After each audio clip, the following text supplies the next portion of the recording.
I still remember the chair, not just any chair, but the one that stood at the head of the dining table, polished and proud, a silent witness to my childhood. To anyone else it might have seemed ordinary, wooden, sturdy, nothing remarkable, but to me, it was a throne I had never been allowed to claim. That chair represented respect, authority, a place in my own family, a place where my voice could matter. I was 10 years old when it happened. It was a Friday evening, the air heavy with the smell of my mother's overcooked pasta and the faint, sharp tang of cleaning detergent from the polished floor. I had just finished my homework and, in a rare burst of courage, asked if I could sit in the chair for dinner. A simple request, harmless on its face. It's just a chair, and my father scoffed, glancing over his newspaper without a second thought. You can stand. I froze, my small fingers clutching the edge of the seat, as if holding on to hope itself. My mother laughed, a high, brittle sound that cut sharper than any knife. Don't be ridiculous, she said, shaking her head. Sit where you belong, on the little chair. You'll grow into the big one someday. But it wasn't just the words, it was the way they said them, with that perfect blend of condescension and amusement. That moment became a fixture in my memory. I could feel the warmth of embarrassment creeping up my neck, burning my cheeks. I wanted to disappear. I wanted to melt into the floor and leave the dining room behind, but I didn't. I stayed, hunched over my small chair, pretending I didn't notice the sting, pretending I hadn't felt the weight of dismissal settle on my chest. After dinner, I retreated to my room, slamming the door so hard that it rattled the picture frames on the wall. I sank to the floor, tears threatening, and whispered to myself that one day, things would be different. One day I would be seen. One day that chair or whatever it represented would no longer define my worth because I would have the power to decide my own place in the world. My parents never realized the seed they had planted that night. They thought it was a harmless joke, a fleeting moment of discipline and humor.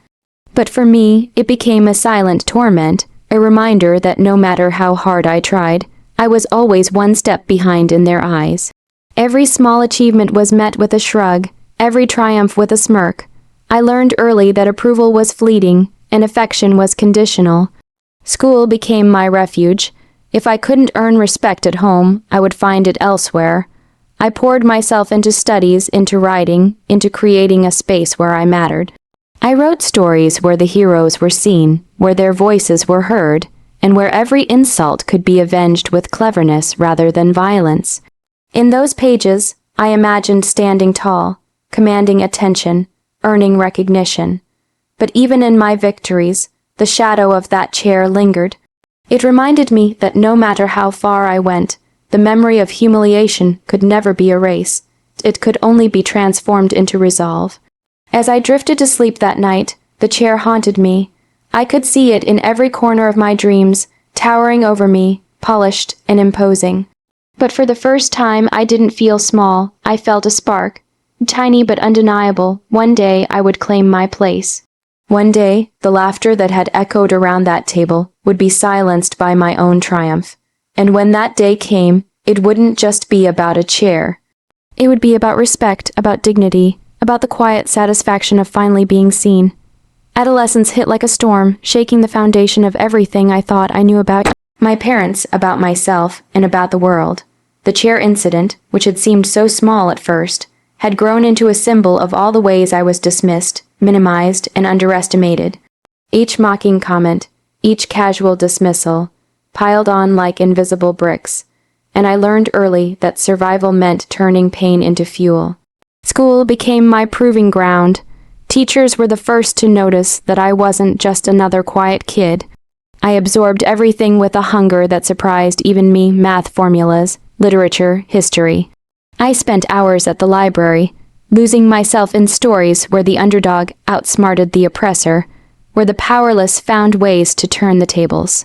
Every book, every essay, every project was a small victory, a reminder that I could control something in my life, even if my parents could not see it.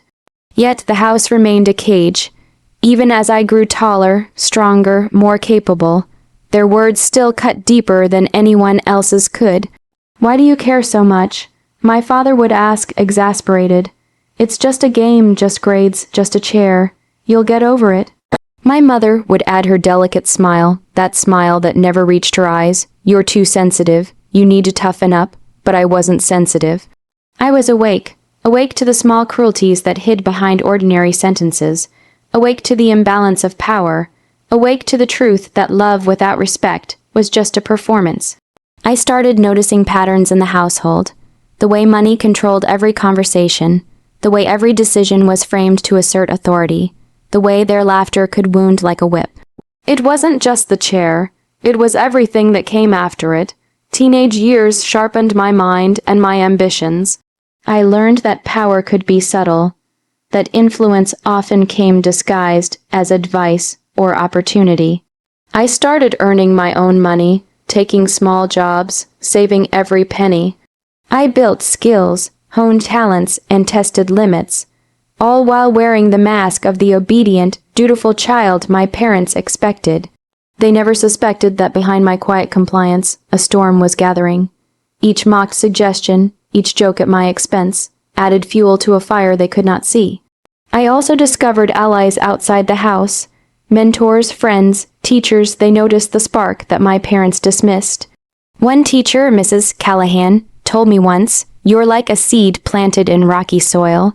Don't let the rocks convince you that you won't grow tall." Her words struck a chord. I realized that my worth wasn't determined by their laughter or their dismissals. I could grow, I could thrive, I could stand tall, even if they never handed me the chair. And so, I began to imagine a future where their authority no longer mattered, where the chair was not a symbol of humiliation, but of conquest, a throne I had earned through patience, intelligence, and careful planning. Every late night of studying, every extra hour of work, every small act of discipline became a deliberate step toward that future. I wasn't just surviving anymore. I was preparing for the day when the roles would reverse, when I would have the power they never imagined I could attain. By the time I reached the end of high school, I could see it clearly. Their mockery had not broken me. It had awakened me.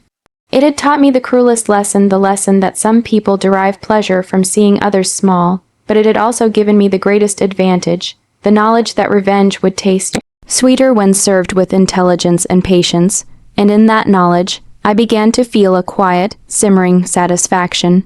The chair was still there, looming in my mind, but now it represented opportunity, not humiliation. I was no longer the small child who trembled at the dinner table.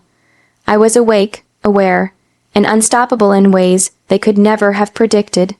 And the fire in me, the fire born from laughter and condescension, was only growing stronger. Years passed, and the world beyond my parents' house became my proving ground. I carved out a life defined by my own rules, earning respect, building independence, and tasting success in ways my parents had never imagined. Yet, no matter how far I went, no matter the cities I visited, the degrees I earned, or the opportunities I seized, the memory of that chair remained. It was a quiet reminder that some wounds cut deeper than distance or time could heal. When the opportunity arose to return, under the guise of a temporary visit, I took it without hesitation.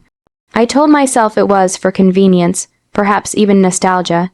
In truth, it was the first step in a plan that had taken years to crystallize. I returned to the house not as a timid child who had been laughed at, but as a confident adult, aware of every nuance, every weakness, every crack in their carefully maintained facade. From the moment I stepped inside, the air felt different. My parents greeted me with the same casual arrogance they always wore, as if my achievements, my independence, and my hard-fought victories were trivial. "You look taller," my father said, glancing at me with a half-smile, like a man who expects a child to stumble. "Do you finally fit the chair now?" My stomach clenched, but I forced a neutral smile. I would not give them the satisfaction of seeing me rattled. I studied them quietly, as a general studies the battlefield before the fight. My mother's nervous habit of smoothing her hair, my father's compulsive checking of his watch, the subtle tells of people used to being in control. I noted every detail, every predictable response, every prideful word they would never consider undermining. Years of being underestimated had given me a gift, patience. I had learned to wait for the perfect moment, to strike not with brute force but with precision. I didn't confront them immediately. I allowed my presence to settle, carefully observing the dynamics of the household. Small victories counted. I could see them becoming slightly unsettled by my confidence. By the way, I walked through the house with a sense of ownership they had never permitted. I listened to their conversations, noted their financial habits, their reliance on property, their assumptions that I was still the obedient child they had molded for years. And then I began planting seeds, subtle suggestions, offhand remarks, questions about legalities, about ownership, about responsibilities. My parents, so used to dismissing me, never realized the significance of my words. They laughed at my questions, shrugged at my concerns, and went about their routines, blind to the storm brewing under the surface. Each passing day, I felt the balance shifting. The power that had always belonged to them was quietly slipping through their fingers, and the realization would hit them with the force of a hurricane when the time was right. By the time I brought up the lease, it was not in anger, not in accusation, not even in gloating. I did it calmly, deliberately, with the kind of measured tone that leaves no room for denial. I noticed the lease for this house was due for renewal. I said, sliding the documents across the table. I've taken care of it. The moment froze them, their laughter, their smirks, their authority, all vanished in an instant. The irony of the situation was not lost on me. The same child who had been mocked for daring to sit in a chair now held the key to their comfort, their home, their sense of security. I watched the shock ripple across their faces, saw the pride they had taken for granted crumble in real time. In that moment, I realized that the chair no longer mattered. It had never been about the furniture. It had been about control, respect, and recognition. And finally, after years of careful planning, I held all three in my hands. I smiled quietly to myself, not out of cruelty, but out of satisfaction. Years of humiliation, of being dismissed and belittled, had led to this moment, the return of the child who had once been powerless, transformed into a force no one could ignore. The storm had arrived, and the table was finally mine. The day I decided to reveal the lease, the house felt smaller somehow, as if the walls themselves sensed the shift in power. My parents moved through their routines with the same self-assured confidence they had always worn, unaware that the ground beneath them had already shifted. I watched them from across the room, calm, collected, savoring the anticipation that only years of careful planning could produce. It wasn't about money, not really. It wasn't about proving that I could outsmart them. It was about something far more intimate, dignity. For so many years, I had been small in their eyes, a footnote in my own home, ridiculed for daring to sit where I thought I belonged. Every insult, every laugh, every dismissive comment about the chair had become a quiet fire in my chest. Now I had the means to show them that I was no longer that child. I called them to the dining room, where the chair had once defined my humiliation. They smiled politely, unaware that this simple act, the gathering around the table, would become the stage for their astonishment. I placed the lease documents on the table with deliberate care. The familiar polished surface reflected their confused expressions back at them, a mirror of the disbelief I was about to impose. I noticed the lease for this house needed attention. I said evenly, my voice steady, measured, the kind of voice that leaves no room for argument. I've taken care of it, everything is renewed and legally binding. For a moment silence fell, my father's brow furrowed, a flicker of recognition passing through his eyes. My mother's hand paused midair, her mouth slightly open, as if searching for words that didn't exist. Their laughter, once so certain, now caught in their throats, the power they had wielded over me for years. The casual dismissal, the mocking tones, the condescension, was gone, replaced by confusion, by the slow dawning of understanding. You did what? My father finally stammered, his voice tight with incredulity. I took responsibility, I said, keeping my tone neutral, almost apologetic. I made sure everything was in order, the house, the lease, it's all legally binding under my name for renewal. I watched them process the words piece by piece. The realization hit like cold water. The child they had mocked, the one they told to stand, instead of sit, was now the authority. The irony was delicious, not because I relished their discomfort, but because it was justice served with precision. Every insult, every laugh that had echoed through my childhood, had led to this moment, a reversal so complete that no explanation could soften it. My mother's lips pressed into a thin line, and I could see the shift in her posture, defensive, startled, powerless.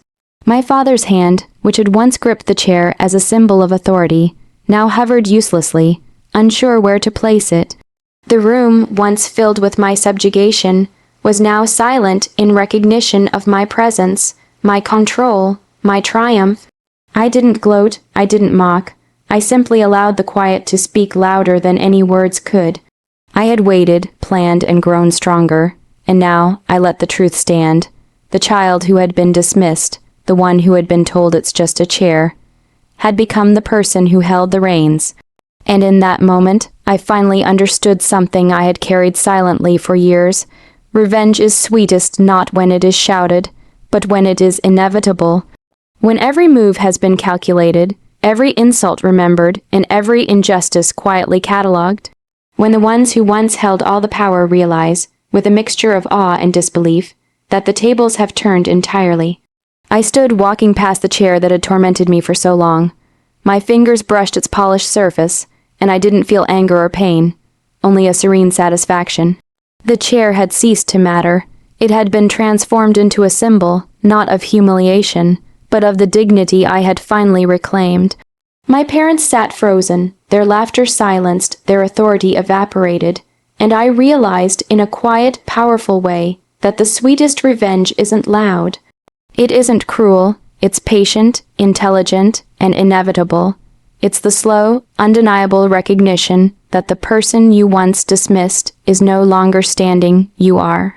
And as I looked at them, I smiled softly, not with cruelty, but with the quiet triumph of someone who had finally claimed their rightful place. The chair was no longer a throne denied to me. It was a testament to the power of resilience, patience, and the subtle, undeniable justice of standing tall when the world once told you to remain small.